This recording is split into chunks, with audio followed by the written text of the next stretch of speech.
ഇത് നമ്മളിവിടെ wine palace vines ഒക്കെ ഇട്ട് സ്ക്രീനിങ് മേടിക്കാൻ വേണ്ടി നിർത്തിയാണ്. വലിയൊരു ഏറിയാണ് കേട്ടോ.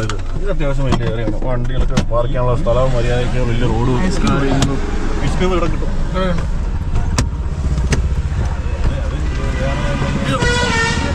ഇവിടെ ഫെനിയും കിട്ടും, എല്ലാം കിട്ടും. സാധനങ്ങൾ വലിയ ഏറിയാണ്. ഇത് അത്യാവശ്യം വലിയ ഏറിയാണ്. റോഡ് കാര്യങ്ങൾ എല്ലാം സെറ്റാണ്. പക്ഷെ ഇവിടെ വലിയ തിരക്കൊന്നുമില്ല. നമ്മുടെ ബീച്ച് ഏരിയ നിന്നൊക്കെ മാറിയതുകൊണ്ടാണ് വലിയ തിരക്കൊന്നുമില്ല. ഇത് ഗോവയിലെ ഒരു വൈൻ ഷോപ്പാണ്. ഇവിടെ വളരെ ആകർഷണമായ ഒരുപാട് മദ്യങ്ങളുണ്ട്. നമ്മളുടെ കണ്ണിനെ കുളിർമണിയിപ്പിക്കുന്ന രീതിയിലുള്ള ഒരുപാട് വളരെ അട്രാക്റ്റീവായിട്ടുള്ള ബോട്ടിൽസും മറ്റു കാര്യങ്ങളൊക്കെ ഇരിപ്പുണ്ട്. പിന്നെ വേൾഡ് ലെവലിലുള്ള എല്ലാത്തരം ബ്രാൻഡുകളും ഇവിടെ ലഭ്യമാണ്. അത്യാവശ്യം ബ്രാൻഡഡ് പ്രോഡക്റ്റുകളൊക്കെ ആകുമ്പോഴത്തേന് കുറച്ച് റേറ്റ് കൂടുതലാണ്. എന്നാലും നമ്മുടെ കേരളത്തേക്ക് അപേക്ഷിച്ച് റേറ്റ് വളരെ കുറവ് തന്നെയാണ്. ഞാൻ കാണാത്തതും ഒക്കെ ആയിട്ടുള്ള ഒരുപാട് പ്രോഡക്റ്റുകൾ, ഒരുപാട് മദ്യം കുപ്പികൾ ഇവിടെ നിരത്തിരിപ്പുണ്ട്. നമ്മൾ മെയിനായിട്ട് ഫെനി വാങ്ങാൻ വേണ്ടിയാണ് കയറിയത്. ഫെനി സെക്ഷൻ. ഇവിടെ കുറേ ടൈപ്പ് ഫെനികളുണ്ട്, ഫ്ലേവേഡായിട്ടുള്ളത്. അത്യാവശ്യം നല്ല റേറ്റാണ്. പക്ഷെ എന്നാലും നമ്മുടെ നാട്ടിലേക്ക് അപേക്ഷിച്ച് നോക്കുമ്പോൾ വളരെ റേറ്റ് വളരെ കുറവാണ്. ഇതാകുമ്പോൾ കൊണ്ടു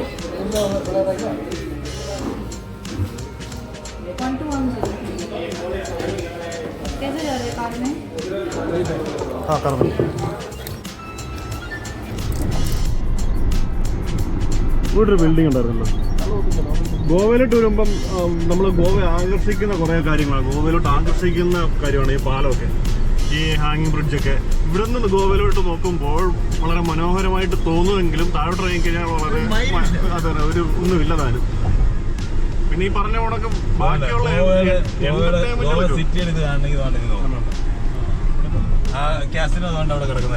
നമ്മൾ ഗ്യാസിന് എടുത്തിട്ടാണ് പോകുന്നത്. ഇപ്പോൾ അവിടെ ചെന്നിട്ട് കാണിക്കാം. ഇങ്ങനെ നോക്കുമ്പോൾ ഭയങ്കര ഭംഗിയാണ് കേട്ടോ. താഴെ ചെല്ലുമ്പോൾ ഒന്നുമില്ല, അത് വേറെ കാര്യം. പിന്നെ ആവശ്യക്കാർക്ക് വേണ്ടതൊക്കെ ഉണ്ട് വേറെ കാര്യങ്ങൾ.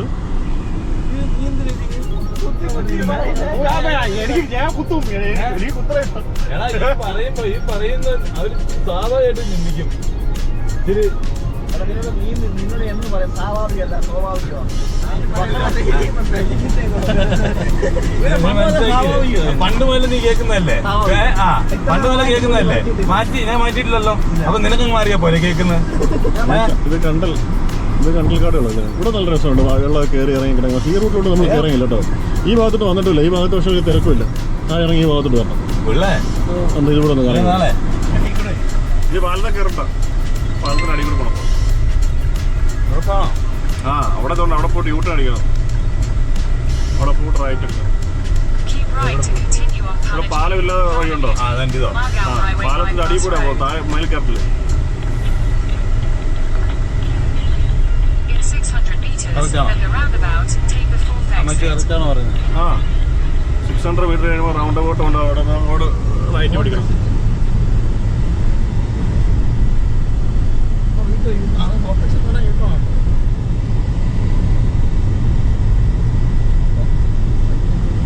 ഫോർത്ത് അല്ല, തേർഡ്.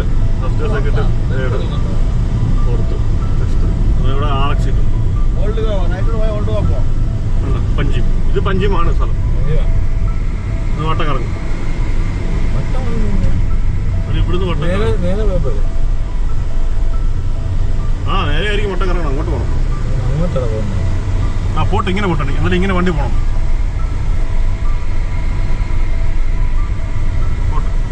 പോട്ട് എന്നിട്ട് വട്ടം ഇങ്ങനെ പോകണം. അങ്ങോട്ടോ? അതെ അങ്ങോട്ട്. പാലായിട്ടാണ് പോകുന്നത്. സിറ്റി ടൗൺ ഇതാണോ? നമ്മള് കാസിനോയിലല്ലേ പോണ്ടേ? കാസിനോ പോയാൽ എനിക്ക് ഞാൻ അകത്ത് കയറുന്നുണ്ടല്ലോ. ഇത് ബാക്കി പോയല്ലോ. മജസ്റ്റിക് പ്രൈഡ് കാസിനോ അകത്ത് ഇപ്പോൾ കയറുന്നില്ല. 3 മണി വരെ ഓപ്പൺ. ആര് പറഞ്ഞു? 24 hours ഫുൾ ഓണാണ്. ഗ്യാസിന് ഫുൾ ഓണാണ്. നമ്മള് ഒരു എൻട്രി ടിക്കറ്റ് എടുത്ത് കയറിയാൽ ഒരു 2-3 ദിവസം അതിനകത്ത് കിടക്കാവും. ഉറങ്ങാതിരിക്കും. ഓ കള്ള് കുടിച്ച് അവിടുത്തെ കള്ള ഒരുമാതിരി വൃത്തിയായിട്ട കള്ള കലക്ക പെട്ടെന്ന് പൂസായാലേ ഇവർക്ക് പൈസ കിട്ടത്തുള്ളൂ. പെട്ടെന്ന് പൂസാവും, പെട്ടെന്ന് ഇറങ്ങിപ്പോകും. ഇതാണ് പഞ്ചിം. പഞ്ചിമൊക്കെ ഇച്ചിരി പോർ ഷെയർ കേട്ടോ. പഞ്ചിമാണ് ക്യാപിറ്റൽ ഓഫ് ഗോവ. ക്യാപിറ്റൽ. ഇവിടെ ഇപ്പൊ പുതിയൊരു എയർപോർട്ട് ഉണ്ടെന്ന്, രണ്ടാമത്തെ എയർപോർട്ട് തുടങ്ങിയിട്ടുണ്ട്.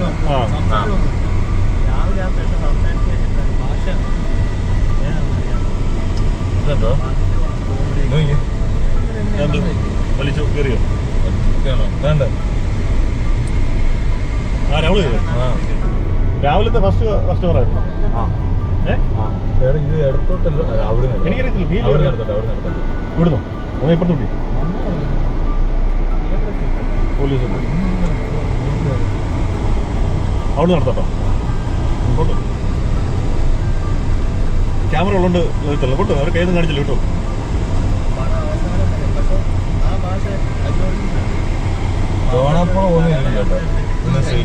ആ റൂട്ട് പോകണേ. ആ റൂട്ട് ഞാൻ പാലൻ്റെ അവിടെ നിന്ന് കണ്ട റൂട്ടാണ്. ഓൾഡ് ഗോവ പോകണം. ഇതൊക്കെ കണ്ടു കഴിഞ്ഞാൽ ഗോവ നമുക്ക് ഇഷ്ടപ്പെടും. ഈ റോഡും ഈ ഒരു കടലിന്റെ സൈഡിൽ കൂടി ഉള്ളത് ഉള്ളേ അതിവിടെയാ ഡോണാപ്പോളം. ഈ ഗോവ മറ്റേ മുമ്പേങ്ങോട്ട് പോകാൻ എനിക്ക് ഇഷ്ടപ്പെട്ടില്ല. കാരണം അവിടുത്തെ റോഡുകളോ അവിടുത്തെ സ്ഥലങ്ങളോ ഫുട്പാത്തുകളോ ലൈറ്റുകളോ ഒന്നും എനിക്ക് ഇഷ്ടപ്പെട്ടില്ല. പിന്നെ ബാക്കിയുള്ള എന്റർടൈൻമെന്റ് ഞാൻ എപ്പോഴും പറഞ്ഞു അതൊക്കെ വൈകുന്നേരം പോകുന്ന ബോട്ടുകൾ. ആ കിടക്കുന്നത് കസിനോ റോയൽ. അതെ അല്ലേ? അല്ല റോയൽ കസിനോ. അവിടെ നടുക്ക് നങ്കൂര വിട്ട് കിടക്കുന്നതൊക്കെ കസിനോകളാണ്. കാരണം ഇവിടുത്തെ ഇന്ത്യയിലെ നിയമത്തിന്റെ ഒരു ലൂപ്പ് ഹോൾ ഉപയോഗിച്ച് നടത്തപ്പെടുന്നതാണ് ഇവിടുത്തെ കാസിനോകൾ. അതുകൊണ്ട് അത് ഓഫ് ഷോർ മാത്രമേ അതാണ് കരയിൽ പറ്റില്ല, കടലിൽ മാത്രമേ പറ്റത്തുള്ളൂ നിങ്ങളവിടെ. അതാണ് അതുകൊണ്ടാണ്. അല്ലാതെ ഒന്ന് ആലോചിച്ചു ഡെൽറ്റിൻ ഇതിന് ടിക്കറ്റ് കൗണ്ടറാ ഇവിടെ നമ്മളെ പോയിട്ടുണ്ട്.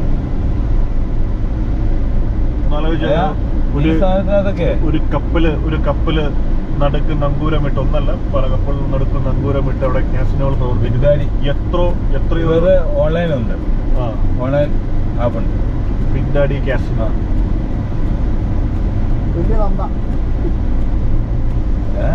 ഈ ഓഷോർ കിടക്കുന്ന ഇതില്ലേ കപ്പലല്ലേ ബിഗ് ഡാഡി മനസ്സിലാകണം. നമ്മള് മറ്റേ കഫ്തേരി ഉണ്ടാക്കുമ്പോ ഇടാവട്ട പേരാ ബിഗ് ഡാഡി.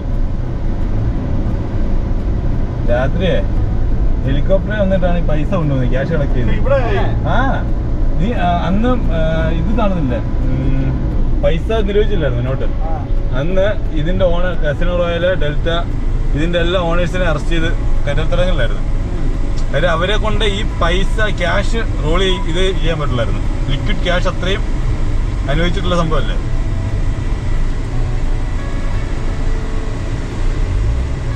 $25,000 കടം വാങ്ങിക്കൊണ്ട് വന്നിട്ട് ഇവിടുന്ന് 2.25 ലക്ഷം പോയി.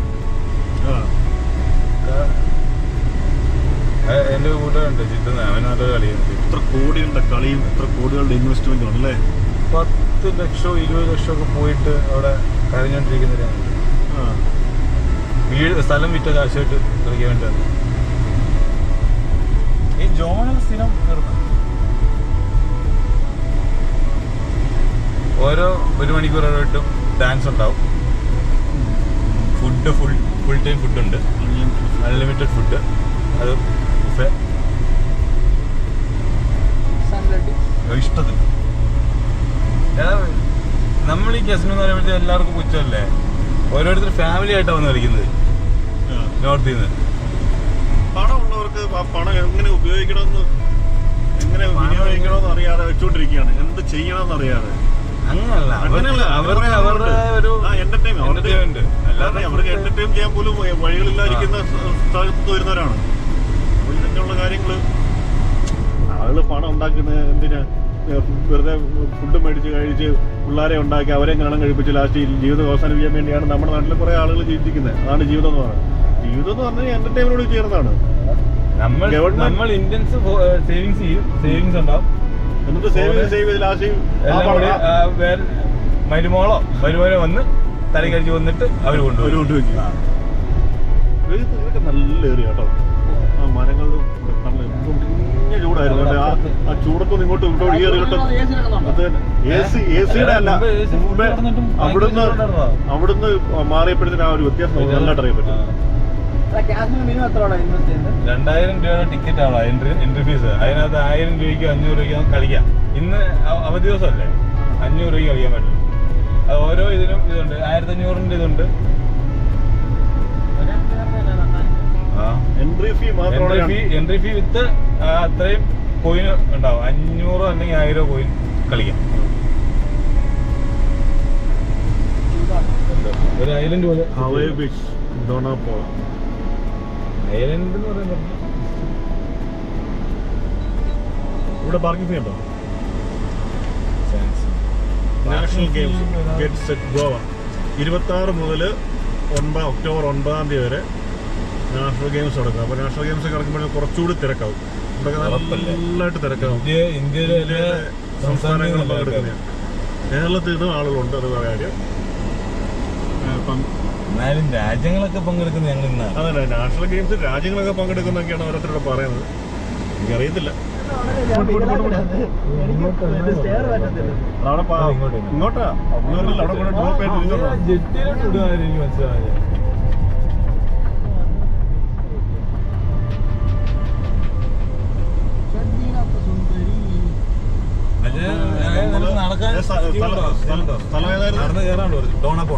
ഡോണാപോളായിട്ടാണ് നമ്മൾ പോകുന്നത്. അപ്പോൾ അവിടുത്തെ വ്യൂ ഒക്കെ ഒന്ന് കണ്ടിട്ട് ഇവിടെ എന്തുവാണ് ഉള്ളത്? കടൽ നടക്ക് സ്തൂപുണ്ടോ? ഇതിനോട് ചേർന്ന് തന്നെ കടലിലേക്ക് ഇറക്കിയാണ് വെച്ചേക്കുന്നത്. ഇതൊരു റെസിഡൻഷ്യൽ ഏരിയയാണ്, അതുകൊണ്ട് തന്നെ ഇച്ചിരി പോർഷായിട്ടുള്ളൊരു ഏരിയയാണ്. അതുകൊണ്ട് തന്നെ വണ്ടികളൊന്നും ഇങ്ങോട്ട് കയറ്റി വിടത്തില്ല. നമ്മൾ പാർക്കിങ്ങിൽ കൊണ്ട് വണ്ടി ഇട്ടിട്ട് അവിടെ നിന്ന് നടന്ന് വേണം വരാൻ. പക്ഷേ ഞങ്ങളുടെ കൂട്ടത്തിൽ ഇങ്ങനെ കയറി പോകാൻ വേണ്ടിയുള്ള ഒരു കാർഡുണ്ട്. ഇങ്ങനെയുള്ള ഏരിയയിൽ റെസ്ട്രിക്റ്റഡ് ആയിട്ടുള്ള ഏരിയയിൽ കയറി പോകാൻ വേണ്ടി കാർഡുണ്ട്. പ്രത്യേക കാർഡുള്ളൊരു മനുഷ്യനുണ്ട്. ആ കാർഡുള്ള മനുഷ്യനെ കൊണ്ട് നമ്മൾ കാണിച്ചു കഴിഞ്ഞാൽ അവരെ കൊണ്ട് കയറി പോകാം. ഡോണാപോളിലെ വിശേഷങ്ങൾ കാണാം. നമുക്ക് പെട്ടെന്ന് പോകണം, കാരണം നമ്മൾ പാർക്കിങ് ചെയ്യാതെ വണ്ടിയായിട്ട് കയറിയാണ്. വണ്ടിയോട്ട് ഇട്ട് കുറച്ച് നേരം ഇട്ടിരുന്ന് കഴിഞ്ഞാൽ 500 രൂപ ഫൈനുണ്ട്. അപ്പോൾ അതിന് മുമ്പായിട്ട് നമ്മൾ പോകണം ഇവിടുത്തെ കാഴ്ചകൾ കണ്ടിട്ട്. ഇവിടുത്തെ കാഴ്ചകളിലോട്ട് ഒക്കെ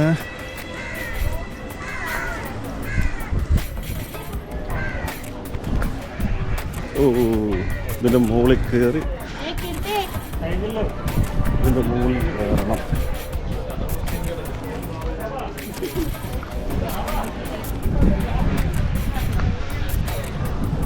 കുറേ നടക്കാനുണ്ട്. നടന്ന് മുകളിൽ വരെ കയറണം. മുകളിൽ കയറി കഴിഞ്ഞാൽ ഇവർ കാഴ്ച കിട്ടും. പക്ഷേ ഇതിപ്പം കയറാൻ നമ്മൾ കിട്ടുന്നില്ല. ഫോൺ വണ്ടിക്കകത്താണ്, അതുകൊണ്ട് പെട്ടെന്ന് തന്നെ തിരിച്ചു പോവാം.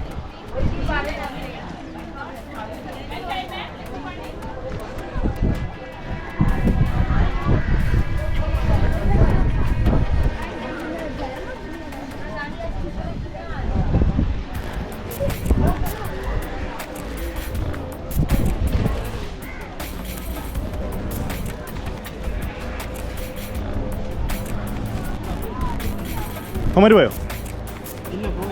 എന്നാ ബാ തിരിച്ചു പോയേക്കാം. കഴിയത്തില്ല, അവിടെ ഇത് മേളിൽ നടന്ന് കയറണം. അപ്പോൾ നടന്ന് കയറാൻ ഇനിയിപ്പോൾ നമ്മൾ വണ്ടി പാർക്ക് ചെയ്യാൻ പറ്റത്തുള്ളേ. നടന്ന് കയറിയിട്ട് കയറണമെന്നുണ്ടെങ്കിൽ ഇച്ചിരി ബുദ്ധിമുട്ടല്ലേ. അപ്പോൾ അതുകൊണ്ട് ഞാൻ ഈ ഫോൺ എടുക്കാൻ വേണ്ടി തിരിച്ചു വന്നത്. ഫോണിൽ നിങ്ങൾക്ക് പോയി കഴിഞ്ഞാൽ പിന്നെ ഞാൻ വിട്ടില്ലേ, പിന്നെ ആരെങ്കിലും ഫോൺ മേടിച്ച് വിളിക്കണ്ടേ. ഇവിടെ നല്ല ഷോപ്പുകളൊക്കെ ഉണ്ട്. അത്യാവശ്യം കാമൻ കോറ്റായിട്ടിരിക്കാൻ പറ്റുന്നൊരു ഏറിയാണ്.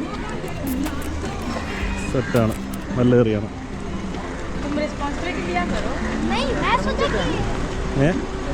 ഞാൻ പറഞ്ഞത് എന്തെങ്കിലും വ്യത്യാസമുണ്ടോ? ഗോവ എന്ന് പറഞ്ഞു കഴിഞ്ഞാൽ മുഴുവൻ മാറി. ഇപ്പോഴത്തെ കാഴ്ചയിൽ ഈ വന്ന ഗോവ എനിക്ക് ഏറ്റവും ഇഷ്ടപ്പെട്ട ഗോവയാണ്. പക്ഷെ മറ്റ് ആ ബീച്ച് സൈഡിലോട്ട് നമ്മൾ പോയ ഭാഗങ്ങളൊക്കെ, ബാഗ ബീച്ചിലോട്ടൊക്കെ പോയ ഭാഗങ്ങളൊക്കെ വളരെ മോശം ഏരിയ ആയിരുന്നു. ഇതൊക്കെ വളരെ പോർഷ് ഏരിയയാണ്. ഇത് നമ്മളുടെ രാജ്യത്തിന്റെ തന്നെ, നമ്മുടെ നാടിനെ അഭിമാനകരം കൊള്ളിക്കുന്ന കുറെ കാഴ്ചകളും റോഡുകളും കാര്യങ്ങളും ഒക്കെയാണ്. അത് പറഞ്ഞു, അത് ഞാൻ അംഗീകരിക്കുന്നു. പക്ഷെ മറ്റേന്ന് പറഞ്ഞാൽ വിദേശികൾ ഉൾപ്പെടെ ഉള്ളവരെല്ലാവരും വരുന്നൊരു ഏരിയയാണ്. ആ ഏരിയ വളരെ മോശമായിട്ടാണ് അവർ ട്രീറ്റ് ചെയ്തേക്കുന്നത് മൊത്തത്തിൽ. നമ്മളങ്ങനെ പഞ്ചമി വന്നിട്ട് ഒരു ചെറിയൊരു ബീച്ച് ഏരിയ അവിടെ വലിയ ആളും തിരക്കൊന്നും ഇല്ലാത്തൊരു ബീച്ച് ഏരിയയാണ്. ഇന്ന് പോയി കാണാം. നമുക്ക് ഈ തിരക്ക് പിടിച്ചുള്ള കടലും കടൽ തീരങ്ങളും ഒക്കെ കണ്ട് മടുത്തതുകൊണ്ട് പീസ്ഫുള്ളായിട്ട് പറ്റിയ ഏതെങ്കിലും ഏരിയ ഉണ്ടോ എന്ന് നോക്കിയാണ് നമ്മൾ പോകുന്നത്. ഇവിടെ നോക്കിയപ്പം വലിയ പ്രശ്നമൊന്നുമില്ല, വലിയ ആളും പേരൊന്നും ഇല്ലാത്ത ഒരു ബീച്ച് ഏരിയയാണ്. നമുക്ക് എന്തായാലും ഒന്ന് പോയി നോക്കാം.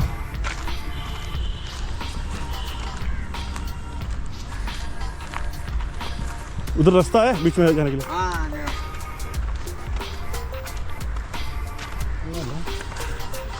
ഇവിടെ കൊള്ളാം അത്യാവശ്യം. അതിൻ്റെ അത് ഓക്കെ, ലോക്കൽസ് വരുന്ന ഏരിയ ആണ്. കള്ളു കുടിക്കാനൊക്കെ വന്നിരിക്കുന്നത് ഞാൻ തോന്നുന്നു. പക്ഷേ മറ്റാരും അങ്ങോട്ട് പറ്റും വരും കയറി പോകുന്നു. മറ്റാരും ഇങ്ങനെ അധികം ആരും വരാത്ത ഒരു ഏരിയ ആണ്. അപ്പം നമുക്ക് പോയി നോക്കാം. ഇവിടുത്തെ നമ്മളിങ്ങനെ ആളും പേരും കൂട്ടമൊക്കെയുള്ള ഏരിയകൾ നമ്മൾ കണ്ടതല്ലേ, ആളും പേരും ഇല്ലാത്ത ബീച്ച് നമുക്ക് നോക്കാം. ഇവിടെയൊക്കെ വണ്ടി വന്ന് ഇരിപ്പുണ്ട്. അപ്പോൾ ആരൊക്കെയോ അങ്ങോട്ട് പോയിട്ടുണ്ട്. നമ്മളിങ്ങനെ പുതിയ പുതിയ ഏരിയകൾ കണ്ടുപിടിക്കുന്നതിലാണ്, മറ്റുള്ളവരിൽ എത്തിക്കുന്നതിലാണ് കാര്യം. ഇവിടെ ഇച്ചിരി കടന്ന് പോകാമെങ്കിൽ ചുറ്റിക്കിടക്കുന്ന വെള്ളമൊക്കെ ഉണ്ട്. മോശമാണ് ചെയ്യാതെ സൂക്ഷിച്ച് പോക്കണം.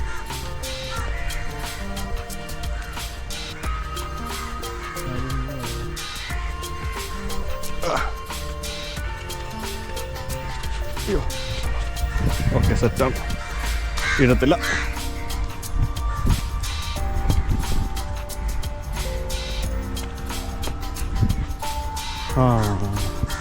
അപ്പോൾ അവിടെ കയറുന്ന ഒരു ബുദ്ധിമുട്ട് മാത്രമേ ഉള്ളൂ, വലിയ പ്രശ്നമൊന്നുമില്ല. അവിടെ തടിയൊക്കെ ഇട്ടേക്കുന്നുണ്ട്, രേഖ ഇറങ്ങിപ്പോൾ അഥവാ ഇന്ന് തടി പോയാലും അപ്പുറത്ത് ഇപ്പം തടിയൊക്കെ ഉണ്ട്.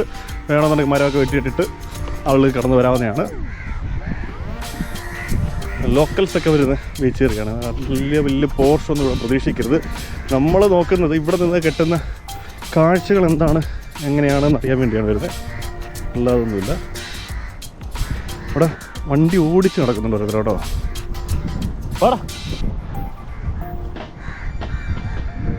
ഇവിടെ കുറേ ആളുകൾ സ്കൂട്ടറൊക്കെ ഓടിച്ച് പോകുന്നുണ്ട്. കൊള്ളാം. ഒരു മാനും വലിയ ഒരാളും ഇല്ലാത്തൊരു ബീച്ച്, ഒരു മനുഷ്യരും ഇല്ലാത്ത ബീച്ച്, പീസ്ഫുള്ളായിട്ട് വന്നിരിക്കാൻ പറ്റിയൊരു ഏരിയ, ആരും ശല്യമില്ലാതെ വന്നിരിക്കാവുന്ന ഏരിയയാണ്. പിന്നെ സുരക്ഷിതമാണോ എന്ന് ചോദിച്ചാൽ അറിയില്ല. ഇവിടുത്തെ അവസ്ഥകൾ എങ്ങനെയാണെന്ന് നമുക്ക് പറയാൻ പറ്റത്തില്ല. വലിയ ശക്തമുള്ള തിരമാലകളൊന്നുമില്ല കേട്ടോ, നോർമലായിട്ടുള്ള തിരമാലകളൊക്കെ ഉള്ളു.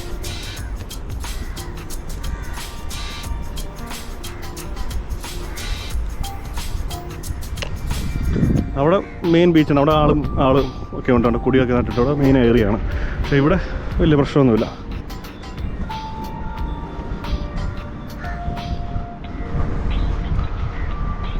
അപ്പോൾ നമ്മൾ തിരിച്ചു പോവാണ്. അപ്പോൾ ഇതുപോലുള്ള പുതിയ പുതിയ ആരും വരാത്ത, ആരും അധികം സഞ്ചരിക്കാത്ത വഴികളിലൂടെ വീണ്ടും നമ്മൾ സഞ്ചരിക്കുന്നതായിരിക്കും. ഇത് പെട്ടെന്ന് നമ്മൾ വണ്ടി റോഡിൽ കൂടെ പോയ സമയത്ത് പെട്ടെന്ന് ഞാൻ കണ്ടാണ് അങ്ങോട്ട് കിടക്കുന്നതായിട്ട് ഒരു വഴി. കാർ ഇറങ്ങി വരും, അവിടെ പകുതി വരെ കാർ കൊണ്ടുവരാൻ പറ്റും. പിന്നെ നമ്മൾ KL രജിസ്ട്രേഷൻ വണ്ടിയൊക്കെ ആയതുകൊണ്ട് എന്തെങ്കിലുമൊക്കെ ആരെങ്കിലും കണ്ടിട്ട് ചൊറിയാൻ വരണ്ടാലോ എന്ന് വിചാരിച്ച് നമ്മളങ്ങ് റോഡ് സൈഡിൽ തന്നെ പാർക്ക് ചെയ്തതാണ്. ഈ ഒരു ബീച്ച് ഏരിയയിലോട്ട് പോകുന്നതെന്ന് പറഞ്ഞു കഴിഞ്ഞാൽ പഞ്ചിമിൽ നിന്നും വിവാൻഡ ബിൽഡിങ്ങിന് നേരെ ഓപ്പോസിറ്റ്, പഞ്ചിമിൽ നിന്നും മറ്റേ ദാണാപോളയിലോട്ട് പോകുന്ന റോഡിൽ ആണുള്ളത്. ഇതാണ് ഇവിടെ HP-യുടെ ഒരു ഗ്യാസ് ഏജൻസിയൊക്കെ ഉണ്ട്. അതിന് നേരെ ഓപ്പോസിറ്റാണ് ഈ ബിൽഡിങ്, നേരെ ഓപ്പോസിറ്റായിട്ടാണ് വരുന്നത്.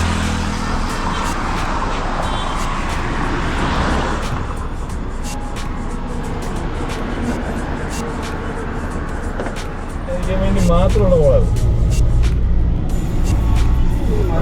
നാഷണൽ ഗെയിംസ് നടക്കുന്നത് എവിടെയാണ്? ഈ സ്റ്റേഡിയത്തിലാണ്. അപ്പോൾ അതിൻ്റെ ഒരുപാട് ടെൻറ്റും കാര്യങ്ങളും അവരുടെ അക്കോമഡേഷനും ഫുഡിൻ്റെയും കാര്യങ്ങളും ഒക്കെ, മെഡിക്കൽ ക്യാമ്പുകൾ എല്ലാം സെറ്റായിട്ടുണ്ട്. മറ്റന്നാൾ കഴിഞ്ഞാൽ ഈ റോഡൊക്കെ ഭയങ്കര തിരക്കായിരിക്കും. നാളെ കഴിഞ്ഞാൽ അല്ലേ?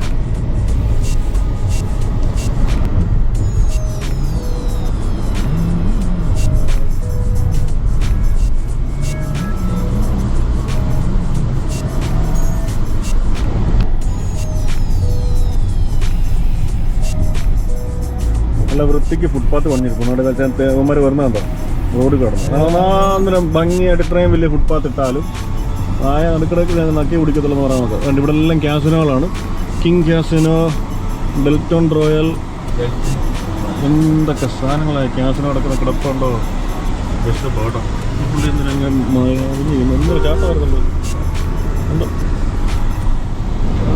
ക്യാസിനോ കിടക്കുന്നുണ്ടോ.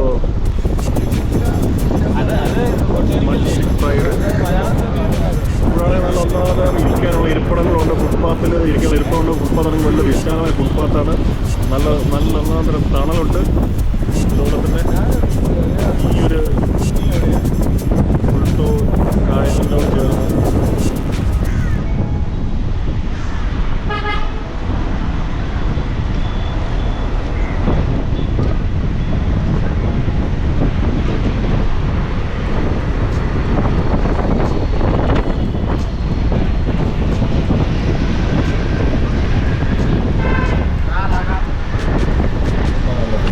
ഇത് ക്യാസിനോളുടെ ടിക്കറ്റ് കൗണ്ടറാണ്. ഓരോ ക്യാസിനോളുടെ ടിക്കറ്റ് കൗണ്ടറാണ്. ഇവിടുന്ന് നമ്മൾ ടിക്കറ്റ് എടുത്ത് കഴിഞ്ഞിട്ട് ക്യാസിനോട്ട് പോകാൻ വേണ്ടി ബോട്ട് വരും. ബോട്ടിൽ കയറിയാണ് അവരവിടെ നമ്മളെ കൊണ്ട് ഡ്രോപ്പ് ചെയ്യുന്നത്. 2000 മുതൽ പാസ് 2000 മുതൽ അങ്ങ് മേളോട്ടുണ്ട്. അൺലിമിറ്റഡ് ഫുഡും കാര്യങ്ങളും എല്ലാം കിട്ടും. ഡ്രിങ്ക്സ്, ഫുഡ് എല്ലാ ഐറ്റംസും ഉണ്ട്. വീക്കെൻഡുകളിലാണ് കൂടുതലായിട്ട് എക്സ്പെൻസീവ് ആയിട്ടുള്ളത്. ഹാങ് ബ്രിഡ്ജൊക്കെ ഇവിടെ അതിൻ്റെ ആ ഒരു മനോഹര ദൃശ്യം ഇവിടെ തന്നെ കാണാൻ സാധിക്കും. കരുതൽ മണ്ഡവി ബ്രിഡ്ജ് കാണാം. അതിൻ്റെ ആ വ്യൂ ഇവിടെ നിന്നാ കിട്ടുന്നത്. നല്ല കിടുക്കൻ വ്യൂ ആണ്. 2 ലെയർ റോഡ് താഴെയും മേളിലുമായിട്ട്. കിങ് ഫിഷർ ഇവിടെ ഇതൊക്കെ ഈ ഏരിയയൊക്കെ യൂറോപ്യൻ സ്റ്റൈൽ തന്നെയാണ്. അതെ അതെ അതെ. പോർഷ് ഏരിയ അല്ലേ? പോർഷ് ഏരിയ ഇത്ര മനോഹരം, വളരെ മനോഹരമായിട്ട് തന്നെയാണ് ഈ ഒരു ഏരിയ സെറ്റ് ചെയ്തേക്കുന്നത്. കണക്കുണ്ടോ ഇതിന്? എവിടെയാ ഈ കണക്കുള്ള? അവര് കൊടുക്കുന്ന കണക്കല്ലേ ഉള്ളോ? ബില്ലുണ്ടോ? അതൊന്നും ഇല്ലല്ലോ ഇതിന്. ഇല്ലേ? ബില്ലൊന്നുമില്ലേ?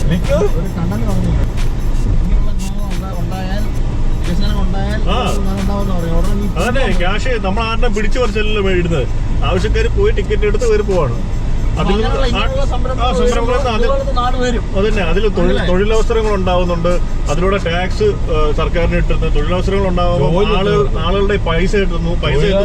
പൈസ എത്തുമ്പോൾ ആ ആളുകൾ പർച്ചേസ് ചെയ്യാൻ വേണ്ടി വെളിയോട്ട് ഇറങ്ങുന്നു. അങ്ങനെ ബിസിനസ് സംരംഭങ്ങൾ കൂടുതലായിട്ട് വളരും.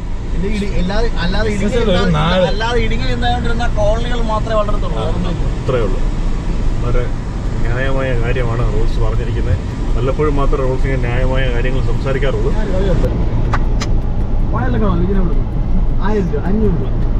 പഞ്ചിന്റെ ഒരു ഓപ്പോസിറ്റ് സൈഡായിട്ടുള്ള ഒരു ഏരിയയാണ്. സൈഡ് ഫുള്ള് കണ്ടൽക്കാടുകളാണ്. ഈ സൈഡിൽ ഫുള്ള് ഇത് ആറാണോ തോടാണോ എന്താണ് ഇതിന് പറയുന്നത്? കടൽ തീരം, കടലിന്റെ ഉൾക്കടൽ എന്നൊക്കെ പറയാം. കടൽ ഇടുക്കുകൾ എന്നൊക്കെ പറയാം. ഉള്ളിലുള്ള കടലല്ലേ? ആ ഇത് ഉള്ളിലേക്ക് കിടക്കില്ല. ഇവനെ ആരാടാ വീഡിയോ എടുപ്പിക്കുന്നേ?